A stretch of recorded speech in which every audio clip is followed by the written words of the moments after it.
तो आज हम लोग circular turnings and banking of roads के बारे में डिस्कस करेंगे।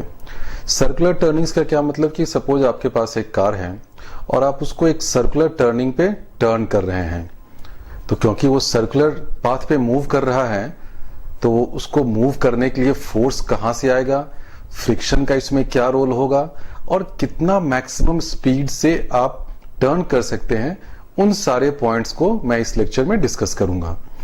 तो सबसे पहले देखिए, मान लीजिए कि ये मेरा एक सर्कुलर पाथ है जहां पे मैं टर्न कर रहा हूं और इस पाथ का रेडियस r है। तो सबसे पहले हम लोग फ्री बॉडी डायग्राम बना लेते हैं इस कार का। इसमें क्या होगा, पहले तो एक mg, इसका जो वेट होगा एक्टिंग डाउनवर्ड्स, ये एक फोर्स होगा।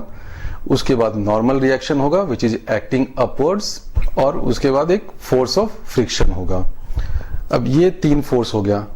अब ये जो मेरा कार है ये एक सर्कुलर पाथ में मूव कर रहा है, तो हमने तीन फोर्स तो लिख दिया। पहला लिख दिया mg, दूसरा हो गया नॉर्मल रिएक्शन, तीसरा हो गया फोर्स ऑफ फ्रिक्शन जिसको मैं fs लिख रहा हूं। fs इसलिए लिख रहा हूं क्योंकि ये फोर्स ऑफ स्टैटिक फ्रिक्शन है। अब कुछ लोगों को एक कंफ्यूजन होगा कि मेरा कार तो मूव कर रहा है तो मैं स्टैटिक फ्रिक्शन यहां पे क्यों लिख रहा हूं, इस कंफ्यूजन को मैं आगे क्लियर करूंगा। तो ये हमारा तीन फोर्स हो गया, mg, n और f। तो ये मेरा फ्री बॉडी डायग्राम हो गया इस कार का, उसमें ये तीन फोर्स लग रहे हैं। लेकिन अब कुछ स्टूडेंट्स को ये कंफ्यूजन आता है कभी कभी कि ये जो मेरा कार है ये तो सर्कुलर पाथ में मूव कर रहा है, तो इसमें एक तो सेंट्रीपेटल फोर्स भी होता है, mv²/r होना चाहिए। कुछ लोग तो और सोचते हैं कि एक सेंट्रीफ्यूगल फोर्स भी क्यों नहीं हो mv²/r का। लेकिन जनरली स्टूडेंट्स के माइंड में कभी कभी ये कंफ्यूजन आता है कि क्योंकि ये मेरा जो कार है एक सर्कुलर पाथ में मूव कर रहा है, तो मैं एक mv²/r वाला फोर्स भी इस लिस्ट ऑफ फोर्सेज जो मैंने बनाया है 1 2 3 उसमें एक फोर्थ फोर्स ऐड कर दूं। तो ये कंफ्यूजन है और ये गलत है, क्योंकि देखिए जब भी हम लोग किसी बॉडी का फ्री बॉडी डायग्राम बनाते हैं और उसके बाद लिस्ट ऑफ फोर्सेस लिखते हैं तो हर फोर्स का कुछ फिजिकल सोर्स होना चाहिए। या तो वो स्ट्रिंग का टेंशन होगा, या नॉर्मल रिएक्शन होगा, या ग्राउंड और कार के बीच का फ्रिक्शन होगा, वेट होगा, इलेक्ट्रिक फोर्स होगा, मैग्नेटिक फोर्स होगा, कुछ भी होगा। लेकिन जब भी आपको फ्री बॉडी डायग्राम में कहीं भी आप लिस्ट ऑफ फोर्स बना रहे हैं तो आपके माइंड में ये होना चाहिए कि जो भी फोर्स है मैं तुरंत उस फोर्स का सोर्स क्या है, वो किस इंटरेक्शन के कारण आ रहा है, वो ग्रेविटी के कारण है या इलेक्ट्रिक फोर्स के कारण है या टेंशन के कारण है या नॉर्मल रिएक्शन है या फोर्स ऑफ फ्रिक्शन है, वो आप उसको उसके सोर्स को आइडेंटिफाई कर सकते हैं। mv²/r क्या है, ये हमारा कोई नया टाइप ऑफ फोर्स नहीं है। कुछ स्टूडेंट्स के माइंड में ही कंफ्यूजन होता है कि जब भी सर्कुलर मोशन हो एक फोर्स mv²/r लगा दो, ये गलत है। फोर्स आपका वही पुराना फोर्स mg यानी weight, normal reaction, friction, tension, electromagnetic force, इसी तरह के फोर्सेज होते हैं। mv²/r जो है वो सिर्फ आपको दिखा रहा है कि अगर आपको एक सर्कुलर पाथ में मूव करना है तो ये जो तीनों फोर्स है, इन तीनों फोर्स का नेट इफेक्ट क्या होगा कि आपके पास इन तीनों फोर्स का नेट रिजल्टेंट फोर्स mv²/r होना होगा अगर आप r रेडियस के सर्कुलर पाथ में मूव कर रहे हैं। तो इसका मतलब ये हुआ इन तीनों फोर्स का समेशन अगर आप कर देंगे Fi, और कोई भी फ्री बॉडी डायग्राम हो उसमें जितने भी रियल फोर्सेज लग रहे हैं, जिनका रियल फोर्सेज मतलब उन फोर्सेज का मैं कहीं न कहीं से सोर्स आइडेंटिफाई कर लेता हूं, तो आप इन फोर्सेज का समेशन करेंगे, that will be equal to m times a। और क्योंकि ये सर्कुलर पाथ है तो इस सर्कुलर पाथ में यहाँ पे एक्सेलरेशन होगा mv²/r, और मैं इसको एक r radial vector towards inside का नाम दे देता हूं। तो इस इक्वेशन को आप ध्यान से देखिए। नेट फोर्स जो होता है, that net force causes acceleration, this is Newton second law. Students कभी कभी क्या कंफ्यूज करते हैं कि वो m इंटू a इसको भी एक फोर्स मान लेते हैं और अपना जो लिस्ट ऑफ फोर्सेस बनाते हैं, weight, normal reaction, tension, friction, whatever, उसमें इस ma को भी ऐड कर देते हैं। ये गलत है। आपका जो फोर्स है वो सारा फोर्स मिलकर आपको एक इफेक्ट दे रहा है, and that effect is acceleration. तो फोर्स क्या है, force is the origin, force किसी चीज का बाप है, फोर्स इज द कॉज। ये फोर्स जो है वो मेरा एक्सेलरेशन प्रोड्यूस कर रहा है। तो इस मोशन में भी देखिए हमारे पास तीन फोर्स आया, नॉर्मल रिएक्शन, वेट और फ्रिक्शन।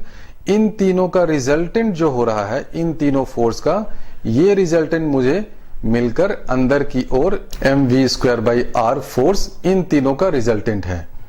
तो इसलिए mv²/r को आप इस लिस्ट ऑफ फोर्स में कभी भी ऐड नहीं करें। अब क्योंकि वर्टिकल डायरेक्शन में कोई मोशन नहीं है तो मैं लिख सकता हूं n = mg, और force of friction towards centre act कर रहा है। और क्योंकि हम जानते हैं कि अगर ये वेलोसिटी v से या स्पीड v से मेरा ये कार मूव कर रहा है और इसका रेडियस इस पाथ का r है, तो सेंट्रीपेटल एक्सेलरेशन रिक्वायर्ड क्या होता है, v²/r होता है।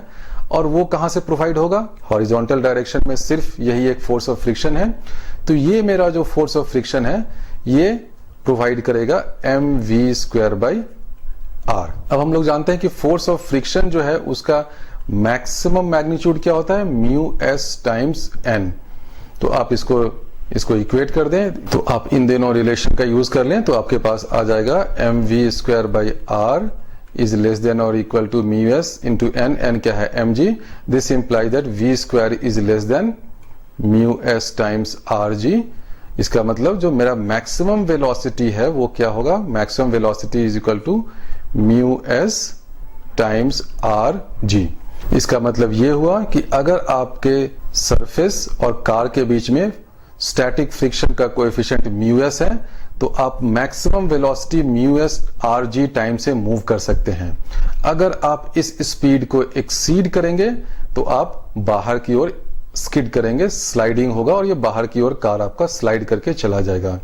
तो ये जो रिलेशन है ये आपको देता है कि कितने मैक्सिमम स्पीड से मैं बिना स्किड किए हुए एक हॉरिजॉन्टल रोड, हॉरिजॉन्टल सरफेस पे मूव कर सकता हूं। ध्यान रखिए कि ये जो है ये मेरा हॉरिजॉन्टल सरफेस है। अभी मैंने बैंकिंग की बात नहीं की है, मैं वो नेक्स्ट पार्ट में आऊंगा। इसी रिलेशन को मैं दूसरे तरीके से लिख दूं कि to prevent sliding μs must be greater than और इक्वल टू v²/rg। तो दोनों सेम रिलेशन है।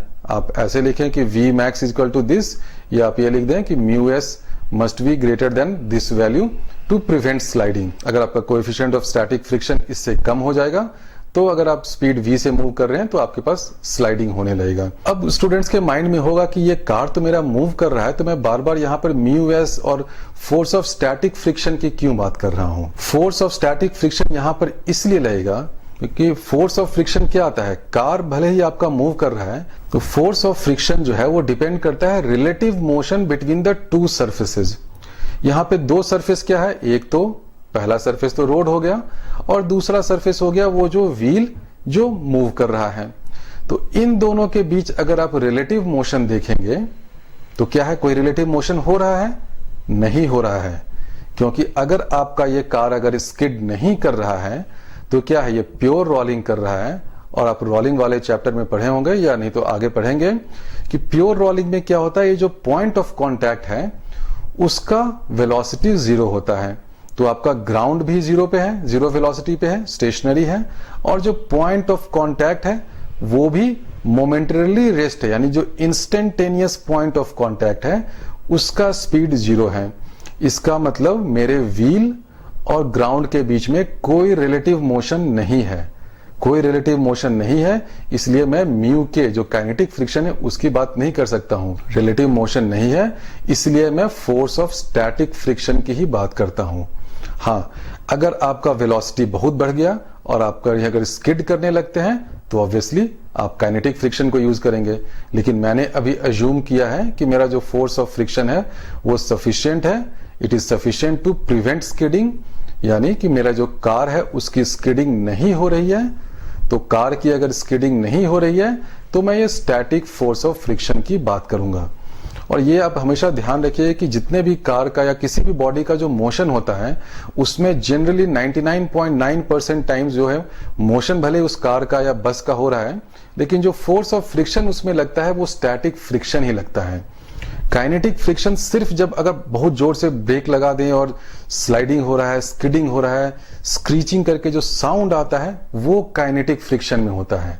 लेकिन जब आपका कार स्मूथली चल रहा है उस टाइम में फोर्स ऑफ स्टैटिक फ्रिक्शन ही लगता है। और ये फोर्स ऑफ स्टैटिक फ्रिक्शन क्या करता है, कोई अगर इंपेंडिंग मोशन होना चाह रहा है, अगर कोई स्लाइडिंग होने की कोशिश हो रही है ग्राउंड और व्हील के बीच में, उसको स्टॉप करता है। और स्टॉप करने की भी इसकी एक लिमिट है, क्योंकि अगर आप वेलोसिटी को बहुत ज्यादा बढ़ा देंगे, इस लिमिट को क्रॉस करेंगे, तो फोर्स ऑफ स्टैटिक फ्रिक्शन बोलेगा कि ठीक है अब मुझसे नहीं होता, जाओ तुम अपना स्किडिंग करो, स्लाइडिंग करो, मरना है मरो। लेकिन एक लिमिट तक ये जो बेचारा फोर्स ऑफ फ्रिक्शन है ये काम करता है। वो आपको स्किडिंग करने से रोकता है, आपके व्हील को स्लाइड करने से रोकता है। और जनरली 99% केसेज में आप देखेंगे कि ये फोर्स ऑफ स्टैटिक फ्रिक्शन ही काम में आ रहा है। क्योंकि अगर फोर्स ऑफ स्टैटिक फ्रिक्शन नहीं होगा, अगर फोर्स ऑफ काइनेटिक फ्रिक्शन अगर काम में आएगा, तो आपके जो कार के व्हील्स हैं वो हो सकता है 10 दिनों में ही खराब हो जाएंगे, क्योंकि वो काइनेटिक फ्रिक्शन जो है उसके कारण स्लाइडिंग होगा, स्क्रीचिंग होगा, वो आपके व्हील का जो वियर एंड टियर है वो बहुत ही ज्यादा होगा। तो ये तो हुआ कि अगर हॉरिजॉन्टल रोड है तो उस पे मैं किस वेलोसिटी से मूव कर सकता हूं और मेरा कोएफिशिएंट ऑफ स्टैटिक फ्रिक्शन क्या होना चाहिए।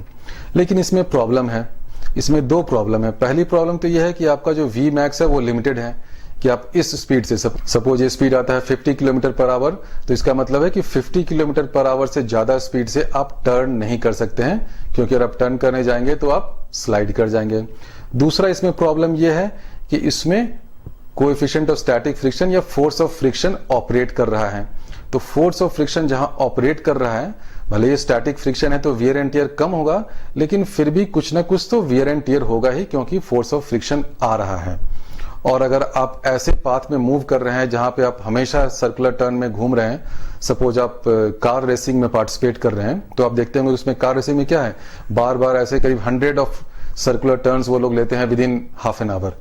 तो अगर वैसे पाथ में अगर 100 टाइम्स अगर आपको हमेशा गोल गोल घूमना हो और आप हॉरिजॉन्टल सरफेस पे अगर मूव कर रहे हैं, तब तो आपके टायर का बैंड बच जाएगा, क्योंकि उसमें इतना स्टैटिक फ्रिक्शन ही आता रहेगा, इतना हीट जनरेट होगा, इतना वियर एंड टियर होगा कि आप टॉलरेट नहीं कर पाएंगे। तो इसलिए हम लोग दूसरे मेथड को यूज करते हैं, जिससे फोर्स ऑफ फ्रिक्शन का रोल कम से कम हो और बिना फोर्स ऑफ फ्रिक्शन का यूज किए हुए भी मैं सर्कुलर टर्न ले सकता हूं। और उस मेथड को कहते हैं बैंकिंग ऑफ रोड्स, यानी कि रोड को बैंक कर दिया गया है, उसको थोड़ा सा इंक्लाइन कर दिया गया है with respect to the horizontal surface.